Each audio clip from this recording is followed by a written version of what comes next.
nous allons parler des différents diaphragmes qui nous permettent d'avoir une respiration homogène et qui nous permettent d'avoir une santé de fer. Eh bien, sachez que c'est le secret le mieux gardé de la physiologie humaine. Parce que nous ne sommes pas seulement une pile d'organes séparés, mais un véritable système de pompage hydraulique. Restez bien jusqu'à la fin, car je vais vous donner les 5 signes biologiques précis qui prouvent que vous aurez bien fait les exercices que je vous propose.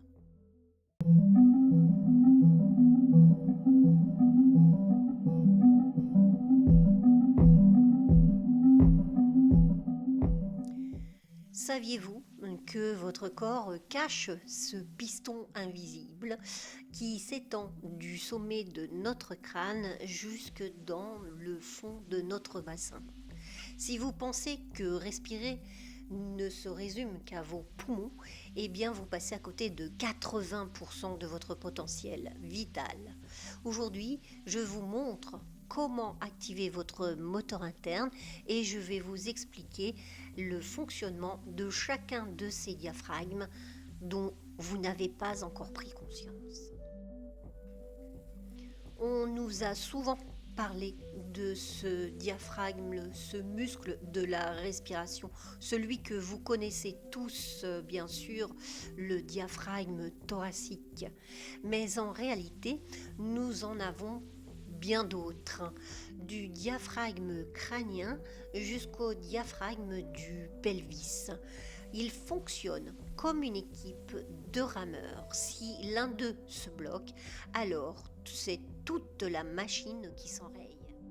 Le stress, le mal au dos, la digestion lente, etc., etc., et tous les petits soucis qui viennent.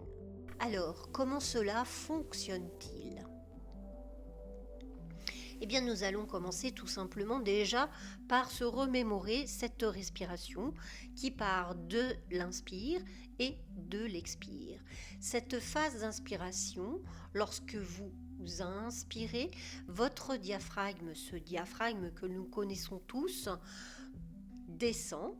Mais si vous regardez bien et si vous ressentez bien ce qui se passe dans votre corps, là, tout en bas, eh bien votre plancher pelvien descend aussi en miroir avec ce diaphragme thoracique. Ceci est l'expansion totale. Et lorsque l'on parle de la phase d'expiration, à notre expire, tout remonte. C'est là que se fait le pompage du sang et de la lymphe. C'est un massage permanent de vos organes. Cette respiration, elle aura pour effet d'être un anti-stress, puisqu'en respirant ainsi, eh bien, vous allez masser votre nerf vague, qui est votre bouton calme naturel. Et puis, vous aurez évidemment une digestion au top, puisqu'il y aura plus de 20 000 massages par jour pour vos intestins, des massages gratuits. Et puis, vous aurez une posture d'ancrage très profonde et très solide, puisque c'est votre ceinture lombaire naturelle qui va se muscler à l'intérieur de vous sans effort. Nous allons parler du diaphragme crânien. Ce diaphragme crânien, on l'appelle la tente du cervelet. C'est une membrane horizontale située à l'arrière de votre crâne. Vous pouvez imaginer un hamac tendu à l'intérieur de votre tête. Ce hamac sépare le grand cerveau, celui qui réfléchit, du petit cerveau, ce cervelet qui gère l'équilibre.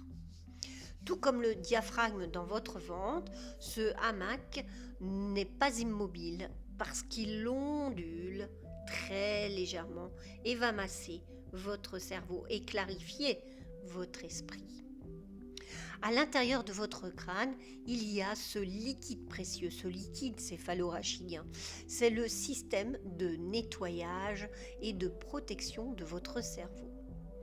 Alors le fonctionnement est simple, puisqu'à chaque fois que vous respirez avec votre grand diaphragme, celui du ventre, cela crée un changement de pression qui remonte le long de votre colonne vertébrale jusqu'à votre tête. Alors pour cela, je vais vous donner une petite image simple pour que vous puissiez vous représenter comme une vague douce qui vient lécher le bord de la plage. Le diaphragme crânien accompagne cette vague. Il s'abaisse et se soulève pour aider le liquide à circuler librement dans votre crâne. Il va vous apporter des bénéfices bien agréables, car si ce liquide circule bien, eh bien votre cerveau est comme lavé de ces toxines. Si le diaphragme est tendu, souvent à cause d'une mâchoire serrée, c'est comme si vous aviez un bouchon. Alors bonjour les maux de tête et le brouillard mental.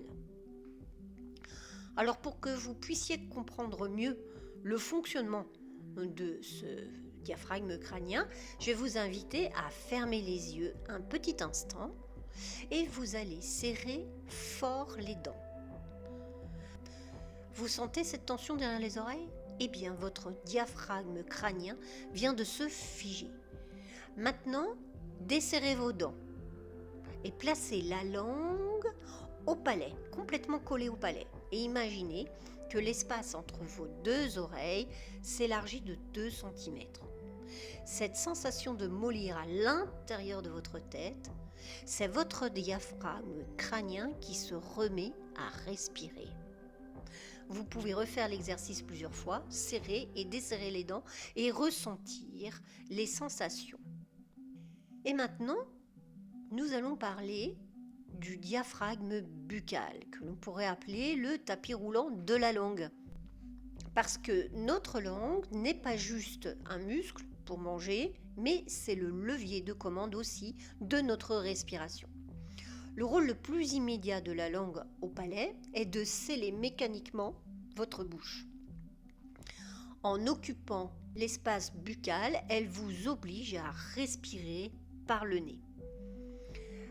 L'air est alors filtré, humidifié et chauffé avant d'atteindre les poumons. De plus, cette respiration nasale va libérer le monoxyde d'azote, qui est une molécule qui va dilater les vaisseaux sanguins et qui va améliorer l'absorption d'oxygène dans toutes les cellules de votre corps.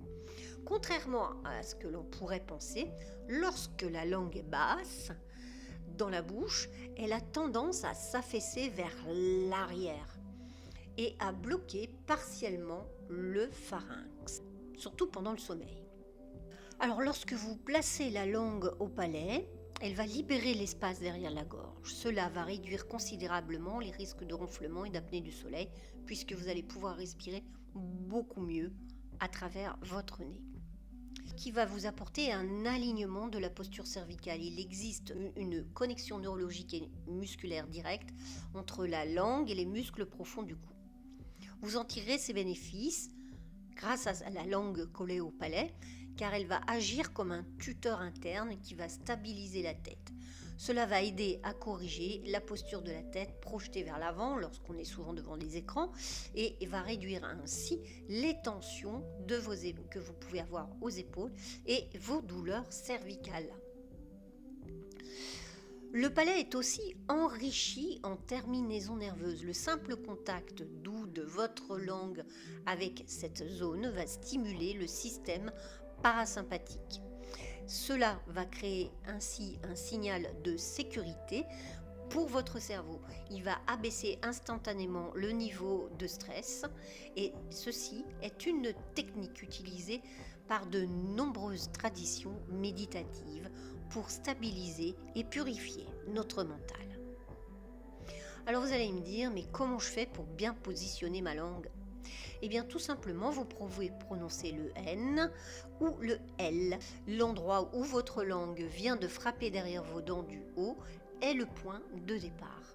Vous appliquez non seulement la pointe, mais aussi le tiers de la langue contre le palais. Vous gardez les lèvres closes et les dents légèrement décollées. Il n'y a aucune crispation à avoir dans la mâchoire. Tout est détendu. Alors, le saviez-vous que cette langue, c'est un des muscles les plus puissants du cou. proportionnellement à sa taille, hein. Sa situation détermine la forme de votre visage et la qualité de votre souffle. Pour bien comprendre cette langue qui couvre complètement votre palais, déjà je vous ai mis une image ici que vous pouvez voir. Alors, si vous avez la langue basse, vous êtes en mode veille. Si vous plaquez votre langue au palais, vous allumez la lumière dans tout votre cou. Vous sentez comme si vos vertèbres cervicales se décompressaient instantanément. Vous pouvez même ressentir l'air qui passe vraiment parfaitement bien dans votre gorge. Et la respiration par le nez devient très agréable. Nous allons parler maintenant du diaphragme thoracique, ce diaphragme que tout le monde connaît, bien évidemment, qui ressemble à un grand parachute géant. Alors, la plupart de nous tous, nous respirons avec le haut de la poitrine. Alors, voici pourquoi c'est un problème comparé à la respiration diaphragmatique. La partie inférieure des poumons, sachez qu'elle est la plus riche en vaisseaux sanguins. En respirant avec ce diaphragme sous nos côtes, vous saturez mieux votre sang en oxygène avec beaucoup moins d'efforts. Par contre, lorsque vous utilisez cette respiration avec les clavicules, vous utilisez les muscles du cou, les scalènes, pour respirer, créer des tensions chroniques et des maux de tête. Le diaphragme, par contre, lui, il est conçu pour travailler 24 heures sur 24 sans se fatiguer. C'est vraiment la nature même. Il est fait pour travailler 24 heures sur 24. Cette respiration claviculaire, c'est un signal de mode survie. Vous allez activer le système sympathique, alors que la respiration du diaphragme sous les côtes, c'est le commutateur du mode calme, le système parasympathique.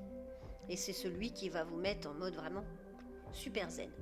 Cette respiration thoracique, il y aura beaucoup de bénéfices. Le mouvement du diaphragme est le principal moteur de la circulation de la lymphe dans tout notre tronc, ce qui va aider à éliminer les déchets métaboliques et renforcer notre système immunitaire. Il sera aussi un masseur organique, un masseur gratuit, parce qu'en descendant et en remontant environ 20 000 fois par jour, il va masser notre foie, notre estomac, nos intestins, etc., etc. Et il va améliorer ainsi radicalement le transit et réduire les ballonnements. Vous savez, ce petit ventre gonflé.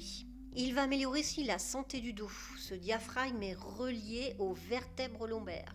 Une bonne respiration stabilise le bas du dos par l'intérieur. Il va agir ainsi comme une ceinture de force naturelle. Alors, vous allez respirer. On va faire un petit exemple. Vous vous posez droit sur votre chaise et puis on va inspirer en imaginant une bouée de sauvetage. Alors, vous ne gonflez pas le ventre vers l'avant, comme un ballon. Non. Vous imaginez que vous avez une bouée, mais tout autour de la taille, et que vous voulez la gonfler à 360 degrés. Alors, fermez vos yeux et ressentez. Parce que quand on ferme les yeux, on ressent beaucoup mieux. Posez vos mains sur vos côtes flottantes, sur les côtés, et à l'inspiration, vos mains doivent s'écarter comme les ailes d'un oiseau. Si vos mains ne bougent pas d'un poil, alors votre parachute est carrément emmêlé. Vous ne faites pas votre respiration avec votre diaphragme intercostal. Alors recommencez, posez vos mains sur vos côtes flottantes, inspirez par le nez, laissez faire et expirez. Alors, est-ce que vos mains ont bougé ou pas ? Vous pouvez me l'écrire en commentaire si vous le souhaitez. Vous pouvez partager vos sensations. Et maintenant, nous allons parler de ce quatrième diaphragme, le diaphragme pelvien. C'est le périnée. Le périnée n'est pas un verrou, c'est un ressort. À quoi ressemble-t-il ce périnée ? Eh bien, c'est une nappe musculaire. Ce diaphragme pelvien, ce n'est pas un muscle unique, mais c'est comme un entonnoir musculaire composé principalement d'un muscle élévateur, du muscle élévateur de l'anus et du muscle coccidien. Alors, à quoi il ressemble ? Il ressemble à un hamac en forme de coupole inversée. Il s'attache sur l'os du pubis, sur les côtés aux parois du bassin et à l'arrière du coccyx. Et il est percé de 2 ou 3 orifices selon le sexe, l'urètre, le vagin et l'anus. Là, je vous ai mis une petite image pour que vous puissiez vous rendre compte à quoi ressemble ce périnée, ce diaphragme pelvien, a 4 fonctions vitales. Le diaphragme pelvien remplit des rôles essentiels au quotidien. Il soutient vos organes, c'est-à-dire qu'il supporte le poids de la vessie, de l'utérus chez la femme et du rectum. C'est le fond de votre tronc qui empêche la descente d'organes, qu'on appelle prolapsus. La continence, il assure la fermeture des sphincters.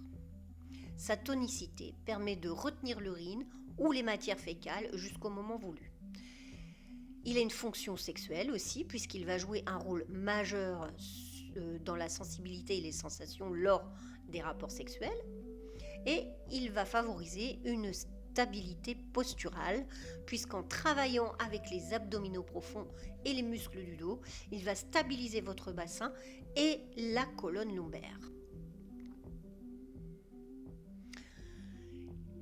Et maintenant que vous connaissez ces différents diaphragmes, eh bien, nous avons notre piston respiratoire.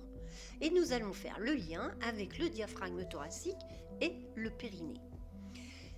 Et c'est là le point le plus fascinant, parce que vos 2 diaphragmes, le thoracique et le pelvien, bougent en parfaite harmonie, en parfaite synchronicité. À l'inspiration, le diaphragme thoracique, donc, descend pour éviter que la pression abdominale n'écrase les organes. Le diaphragme pelvien, lui, se relâche et descend aussi légèrement vers le bas. À l'expiration, le diaphragme thoracique remonte simultanément, le diaphragme pelvien se contracte légèrement et remonte, aidant à propulser l'air vers le haut. Par conséquent, si vous bloquez votre respiration ou si votre diaphragme thoracique est trop tendu, alors votre plancher pelvien, lui aussi, subit cette pression constante et va donc s'affaiblir. Une bonne respiration diaphragmatique ou ventrale, comme vous voulez, est donc le meilleur exercice de rééducation de votre périnée. Notez bien cela, parce que souvent on a des problèmes à la ménopause, que ce soit pour le garçon ou pour la femme, andropause ou ménopause, et puis pour les futures mamans, si vous voulez éduquer votre périnée, il suffit de respirer. Alors il peut y avoir des dysfonctionnements de ces pistons respiratoires. Alors qu'est-ce que ça peut impliquer ? Si ces diaphragmes sont trop faibles ou au contraire trop contractés, hypertoniques, alors nous allons avoir plusieurs problèmes. Nous pouvons avoir des fuites urinaires dues à l'effort, des douleurs lombaires chroniques, alors là on a un manque de stabilité, des problèmes de constipation ou de digestion et des douleurs pelviennes, des douleurs cervicales, des problèmes de mâchoire, etc., etc., etc. Et oui, ça peut engendrer tout ça. J'espère que vous avez bien compris l'importance de cette respiration diaphragmatique ou respiration ventrale de façon à mettre en œuvre ce piston respiratoire du haut de notre tête jusque dans le bas de notre bassin.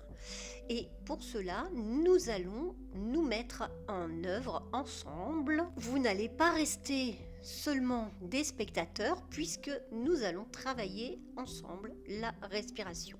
Je vous invite à vous redresser, à vous asseoir sur une chaise avec une assise assez dure. Vous allez décroiser vos jambes. Vous allez imaginer qu'un fil de soie vous tire le sommet du crâne vers le plafond. La première chose que vous allez faire, c'est fermer la bouche et vous allez coller votre langue au palais. Je vous remonte la petite image ici de la langue qui colle au palais, juste derrière les dents du haut. Alors, vous allez sentir tout de suite comment cela va décrisper instantanément votre mâchoire et libérer l'arrière de votre gorge. gorge. C'est le haut de notre piston qui est scellé. Alors, je vous invite à faire ça, les yeux fermés. Vous aurez un meilleur ressenti. Vous fermez la bouche, vous collez votre langue au palais. Vous respirez donc par le nez. Et vous pouvez ressentir cette libération dans l'arrière de votre gorge. Alors, nous allons commencer à inspirer. Maintenant, gardez toujours les yeux fermés. Vous allez inspirer doucement par le nez. Mais n'envoyez pas l'air dans vos épaules, attention. Imaginez que l'air descend tout en bas, dans votre bassin. Visualisez votre diaphragme comme un parachute qui s'ouvre vers le bas. Vous pouvez même positionner vos mains sur vos côtes flottantes sur les côtés. Lorsque vous inspirez, ressentez cet inspire à cet endroit du corps. Sentez votre ventre se gonfler. Mais essayez aussi de sentir votre périnée, là, tout en bas, qui s'étire et s'élargit contre votre siège, comme si vous vouliez faire de la place à l'intérieur de vous. Et ceci, c'est la phase d'expansion. Et maintenant, nous allons observer la phase d'expiration. Vous allez expirer maintenant par la bouche, très lentement, comme si vous souffliez dans une paille. Vous visualisez ce moment. C'est le périnée qui remonte en premier, comme un ascenseur, puis votre nombril rentre doucement vers la colonne et tout remonte vers votre cœur. Vous ne faites pas que vider l'air, vous faites remonter toute l'énergie et les fluides de votre corps vers le haut de votre crâne. Ressentez bien. Alors, je vous invite à inspirer à nouveau et expirer comme si vous vous souffliez dans la paille, n'oubliez pas. Et vous restez bien dans les sensations du corps, dans les sensations de ce diaphragme, de ce piston qui monte et qui descend. Alors, recommencez encore une fois. La langue est collée au palais, le ventre et le bassin descendent et s'ouvrent et fait le plein. À l'expire, le bassin remonte, le ventre se creuse, tout s'élève, vous ressentez, c'est le vide, et vous sentez ce mouvement de va-et-vient. Essayez de ressentir ce mouvement de va-et-vient. Et si vous ressentez tout ceci de façon correcte, eh bien, c'est une synchronisation totale de tous vos diaphragmes.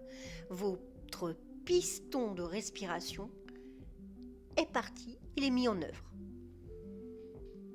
Alors, nous allons faire un petit check-up sur ces nouveaux super pouvoirs que vous avez découverts peut-être aujourd'hui. Alors, maintenant que vous avez fait ces quelques cycles, alors ne vous arrêtez pas tout de suite, mais restez à l'écoute. Votre corps est en train de vous envoyer maintenant des signaux pour vous dire qu'il a bien reçu les messages. Je vais vous expliquer tous les signes qui vont vous montrer que vous avez bien activé la machine comme il faut de ce piston respiratoire. En tout d'abord, il y a le test de la salive. Alors, votre bouche, normalement, est devenue un peu plus humide et vous avez besoin d'avaler votre salive. Alors, c'est le test ultime. Quand vous êtes stressé, en mode survie, votre bouche devient sèche. Je ne sais pas si vous avez déjà observé. Et si vous commencez à avoir de la salive, c'est que votre système nerveux parasympathique vient de reprendre les commandes. Votre corps se dit « Ok, c'est bon, je ne suis pas poursuivi par un lion, alors on peut commencer à digérer. » Donc, il salive. Ok ?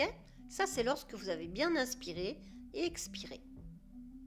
Ensuite, vous avez un peu l'effet bouillotte. C'est la pompe du sang. Vous sentez vos mains qui chauffent ou qui picotent un peu. Alors, ce n'est pas de la magie, c'est l'hydraulique qui s'est mis en route. En libérant votre diaphragme, vous venez de lever un barrage. Le sang chargé d'oxygène arrive enfin jusqu'aux extrémités et vous êtes en train de vous réchauffer de l'intérieur. Le troisième point, peut-être vous avez envie de bâiller ou de soupirer. Alors si vous bâillez, c'est pas la peine de vous excuser, on s'excuse toujours, mais ne vous excusez pas. Parce que c'est votre système nerveux qui appuie sur le bouton reset et ce bâillement, c'est une décompression de votre diaphragme crânien et buccal et c'est donc le signe que vos tensions profondes sont en train de lâcher prise. Vous êtes sur le bon chemin. Et le quatrième point, eh bien peut-être avez-vous entendu quelques petits bruits. Si votre voisin de palier entend votre ventre chanter, eh bien vous avez tout gagné parce que votre diaphragme est descendu assez bas pour masser vos intestins. Vous venez de réveiller votre digestion. C'est le signal que le transit se remet en route. Ça, c'est quand même une bonne nouvelle. Ça peut se faire tout seul, simplement en respirant de façon correcte. Et le cinquième point, eh bien, vous pouvez peut-être observer une clarté mentale. C'est-à-dire que maintenant, vous regardez bien autour de vous. Et est-ce que les bords de votre écran paraissent plus nets ? En oxygénant mieux votre cerveau, si vous avez bien respiré, et en libérant la base de votre crâne, vous avez calmé l'amygdale, c'est le centre de la peur. Et là, vous n'êtes plus en vision tunnel, mais vous êtes en vision panorama. Voilà ce que fait une respiration juste. Voilà ce que fait le piston de la respiration de votre corps. J'espère que cette vidéo vous a plu, que vous avez appris des choses, que vous avez peut-être réappris à respirer de façon juste et en synchronicité avec tous vos diaphragmes pour mettre en œuvre ce piston de la respiration. Je vous souhaite une très belle journée et à très bientôt pour de nouvelles aventures. De cœur à cœur, Véronique.